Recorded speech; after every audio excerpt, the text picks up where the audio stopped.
Jemaat yang dikasihi Tuhan Yesus Kristus, Shalom dan salam sehat untuk kita semua. Sebelum melakukan aktivitas hari ini, marilah kita terlebih dahulu mendengarkan firman kehidupan yang tertulis dalam Injil Lukas pasal 15 ayat 7. Aku berkata kepadamu, demikian juga akan ada sukacita di surga karena satu orang berdosa yang bertobat, lebih daripada sukacita karena 99 orang benar yang tidak memerlukan pertobatan. Tema firman kehidupan kita, di dalam Yesus, pola pikir manusia dibaharui. Jemaat yang dikasihi oleh Tuhan, saya yakin bahwa perkataan Yesus dalam firman kehidupan kita hari ini bukan mau membuat sebuah perbandingan, tetapi untuk menyatakan bahwa mereka yang disebut orang berdosa atau orang yang dikucilkan sesamanya juga bagian dari manusia yang mendapat belas kasih dan keselamatan di dalam Tuhan Yesus Kristus. Jadi siapapun memiliki kesempatan dari Tuhan Yesus Kristus. Firman kehidupan kita hari ini adalah jawaban Yesus atas sungut-sungut orang-orang Farisi dan ahli-ahli Taurat, karena Yesus menerima dan duduk makan bersama dengan para pemungut cukai dan orang-orang berdosa. Pemungut cukai adalah petugas pajak. Mereka mengumpulkan pajak dari masyarakat Yahudi untuk diserahkan pada pemerintahan Romawi di Israel. Profesi ini dipandang buruk oleh masyarakat Yahudi, sehingga sangat dibenci oleh rakyat Yahudi. Kenapa pemungut cukai dibenci masyarakat Yahudi? Yang pertama, pajak yang ditagih memberatkan bagi rakyat. Yang kedua, karena pajak itu diserahkan kepada pemerintah Roma, musuh Yahudi. Yang ketiga, cara mereka menagih pajak sangat kejam, tidak manusiawi. Karena itulah pemungut cukai diklaim sebagai orang-orang berdosa dan sangat dibenci kaum Yahudi. Para pemungut cukai dan orang-orang berdosa dikategorikan oleh orang-orang Farisi dan ahli-ahli Taurat sebagai orang yang tidak layak di hadapan Tuhan. Namun Yesus justru menerima dan makan bersama dengan mereka. Yang dianggap tidak layak oleh Farisi dan ahli Taurat justru disambut baik oleh Yesus. Dari jawaban Yesus dalam dialog itu, Yesus juga memberi pengakuan bahwa para pemungut cukai itu adalah orang-orang berdosa.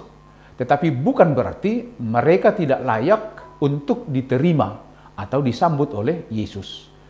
Nah, inilah pembaharuan pola pikir kita di dalam mengimani Yesus, Tuhan dan Juru Selamat dalam hidup kita. Kita semua adalah manusia berdosa, termasuk orang-orang Farisi dan ahli-ahli Taurat itu. Perhatian yang ditunjukkan Yesus kepada kaum marginal menyatakan bahwa kasih Allah itu luar biasa, kasih yang tidak memandang status. Allah mengasihi dan berharap agar setiap orang bertobat dan kembali kepadanya, termasuk si penagih pajak yang tidak manusiawi itu. Ketenangan dan keadilan yang dimiliki oleh 99 orang benar tidak mempengaruhi kasih Allah yang tidak terbatas itu terhadap satu orang yang pemungut cukai yang berdosa itu. Tuhan tidak memakai hitungan persentase.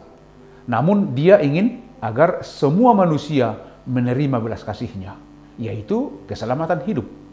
Itulah yang dikatakan Yesus sebagai sukacita di surga. Sukacita di surga yang lebih besar atas satu orang berdosa yang bertobat adalah cerminan dari kepentingan yang lebih besar, yaitu keselamatan jiwa setiap orang. Allah menginginkan setiap jiwa yang hilang diselamatkan, sehingga mendapatkan hidup yang kekal bersamanya. Kemenangan atas kehilangan dan keselamatan jiwa manusia adalah alasan utama sukacita di surga. Karena itu, pertobatan selalu ditunggu oleh Tuhan dari kita.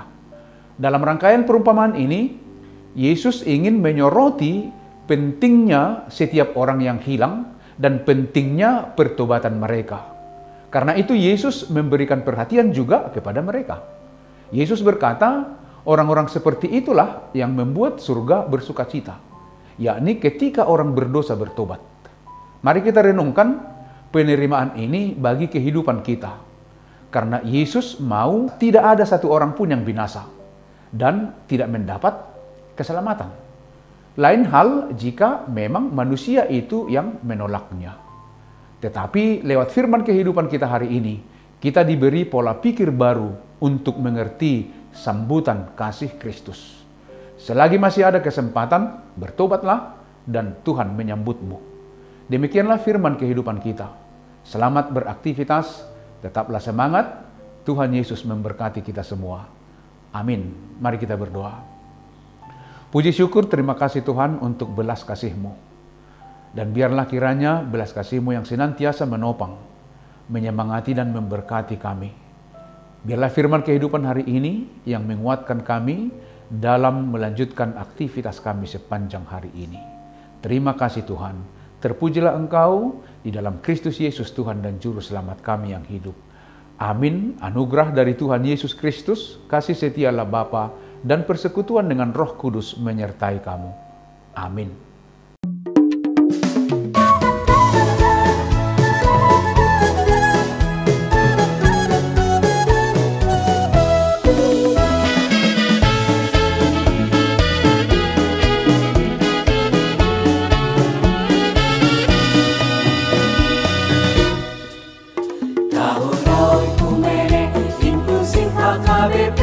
Proaktif menghadirkan kebaikan Allah, jauhkan diskriminasi dan juga rasis, agar terjaga kedamaian.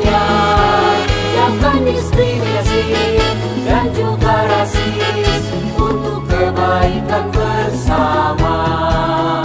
Kota Yesus waktu di bumi harus mengasihi musuhmu agar sempurna kehidupanmu seperti Allah Bapa. Agar sempurna kehidupanmu seperti Allah Bapa. Okumene mempersatukan umat manusia di bumi. Okumene selalu membebaskan orang tertindas dan termarginal. Kita semua saling mengasihi sesama manusia. Apapun adanya kita wujudkan keutuhan ciptaan Tuhan.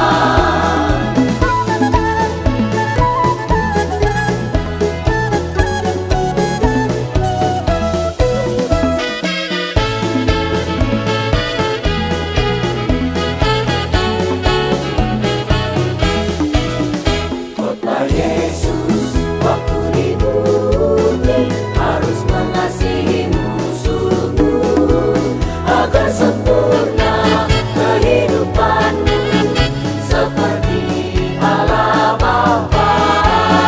Agar sempurna kehidupanmu seperti Allah Bapa.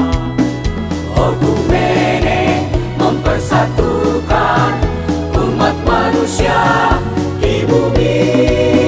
Okumene selalu membebaskan orang tertindas dan termarginal. Kita semua saling mengasihi sesama manusia.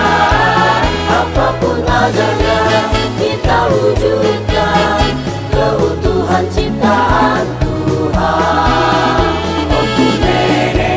Mempersatukan umat manusia di bumi. Okumene selalu membebaskan orang tertindas dan termarginal. Kita semua saling mengasihi sesama manusia. Apapun adanya kita wujudkan keutuhan ciptaan Tuhan.